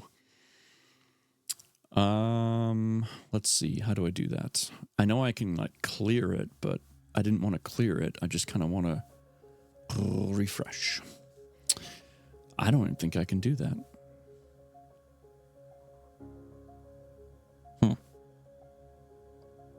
So weird. Because like some of your text is all like squished together. It's so strange. I'm going to clear chat. And then if you can type something else, we'll see if it works. Let me just do the clearing thing first. Okay. Try again. So weird. Do my emotes show up?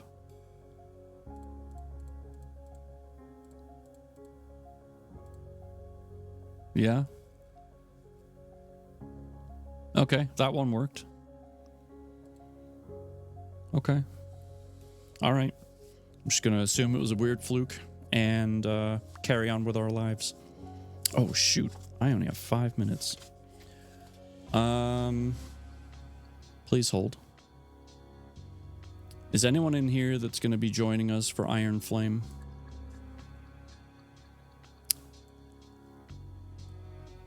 Or Stump Mama's Mama, can you do me a favor? Please?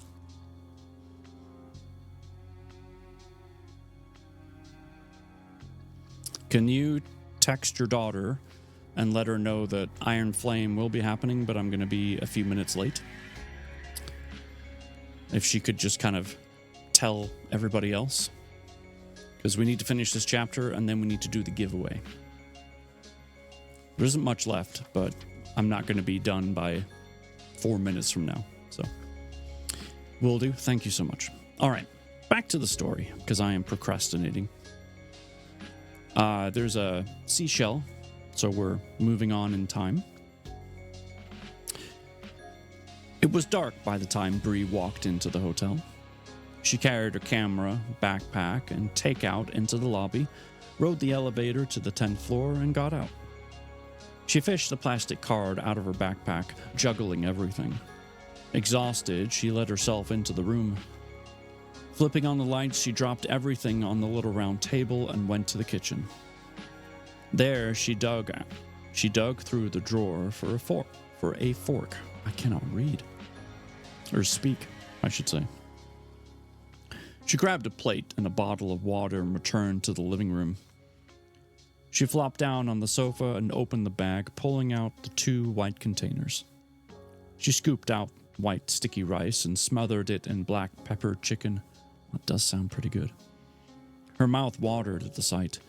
She hadn't planned to stay out at Assateague for so long today. That's going to make me laugh every time. I am such a child.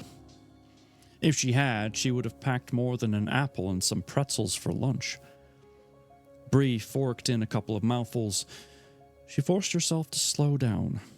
She eased back, grabbed the remote, and turned on the television. Coming across a rerun of her favorite sitcom, she ate again, but much slower this time. The views on the island had been spectacular. The lighting, perfect. The horses were everywhere and content to let her snap their picture. She'd gotten some great shots, way more than she had anticipated. Cleaning off her plate, she took a drink of water. She decided it was silly to make herself this hungry, but it was actually good. It had been so long since she had a real appetite and not force herself to eat. Maybe she was finally healing. It wasn't that it didn't still hurt. It did, just not as raw as before. But at least now she had some hope that life, her life, was to go on, even without her family. And maybe this really was the place for it to happen. Things seemed to be falling into place. She had a friend here, was buying a house, and her photography business was booming. On that thought, Bree reached for her laptop. She was excited to download her pictures from today. She couldn't wait to see them, hopeful there would be some good ones. She inserted her SD card and waited for the photos to upload. There was a lot more than she anticipated. She checked orders while she waited for the upload, moved them to the inbox to processing, and set them up for her to work on tomorrow. Reading through some new emails that came in, she saw one from Coastal Realty confirming the home inspection on Monday and deleted a few junk emails. And we have an ad that's about to start, so I'm going to snooze it. She kicked off her shoes, hummed the familiar theme song as a new episode of Friends started, and scrolled down a few more emails. Her heart gave a little jolt as she saw the email marked Cage. Her hand hesitated slightly as she debated clicking on it. She opened it, and in big, bold letters it said, "You took what was mine." Bree felt a little twinge of panic surge through her body. What was that supposed to mean? She hadn't taken anything from anyone. This is dumb, she thought. It has to be someone playing a joke. But who? Suddenly pissed, she fired back an email. "Who is this? I think you have the wrong person." She hit send before she could rethink it and then clicked marking it spam so she wouldn't see any from him again. Bree saw her photos were all uploaded, but instead of looking at them, she saved the file and shut down her laptop. Her good mood spoiled, she tossed her laptop onto the couch, unable to work any longer.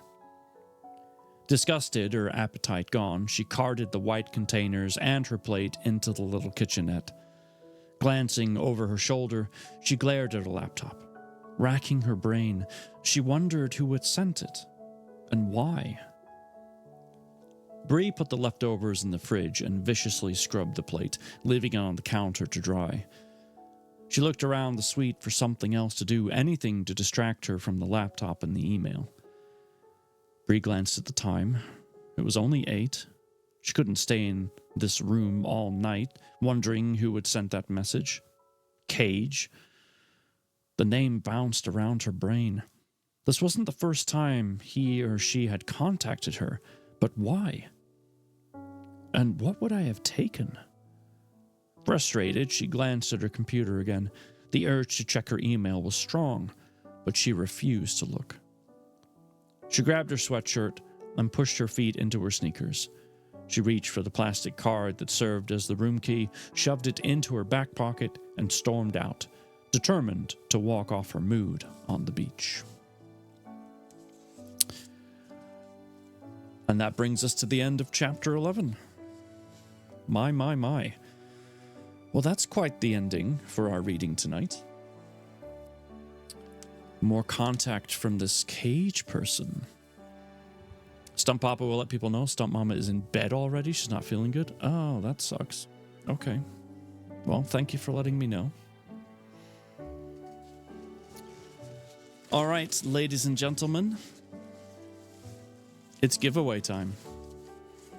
I am actively mixing up all of the entries. There's quite a few in here. Thank you all so much for making January special for me. Even though I'm not excited about turning 40. Here we are. No, I'm late. I'm so sorry. Mama House Gaming, it's okay. We're about to do the drawing, and then we're going to raid out, because I'm supposed to be reading in Discord right now.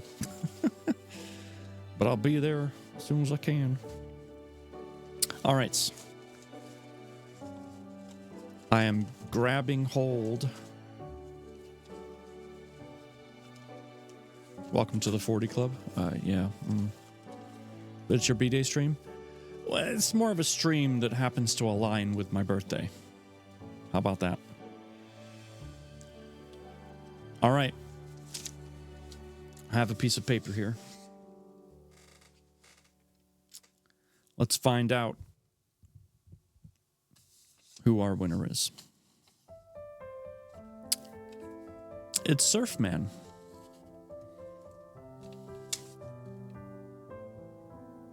Surfman is the winner. I will have to message him separately.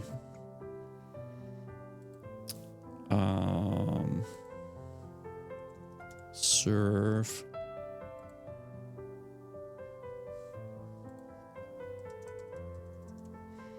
All right, I will send him a message.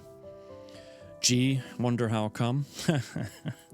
Yeah, it's not like he didn't drop 50 freaking gift subs or whatever it was. It was insane. Anyway, thank you all so much for hanging out with me tonight. Mel, you got a good story here. I can't wait to see what happens. It's getting interesting. Things are happening. I like it. I'm looking forward to coming back on Sunday to continue reading the story. But until then, it's time to go raid. Let's see who we got. Let me go back over to Twitch here. Thanks for reading and have a great birthday. Thank you. I appreciate it. Thanks for letting me read. It's always good to get permission so I don't get in trouble. So I appreciate you allowing me to read your book. Let's see. Who do we have? Have a fabulous birthday tomorrow. Thank you. I shall try. You know, let's go see our buddy Night Marcher. He's doing some role play in Grand Theft Auto, something he's gotten into quite a bit lately.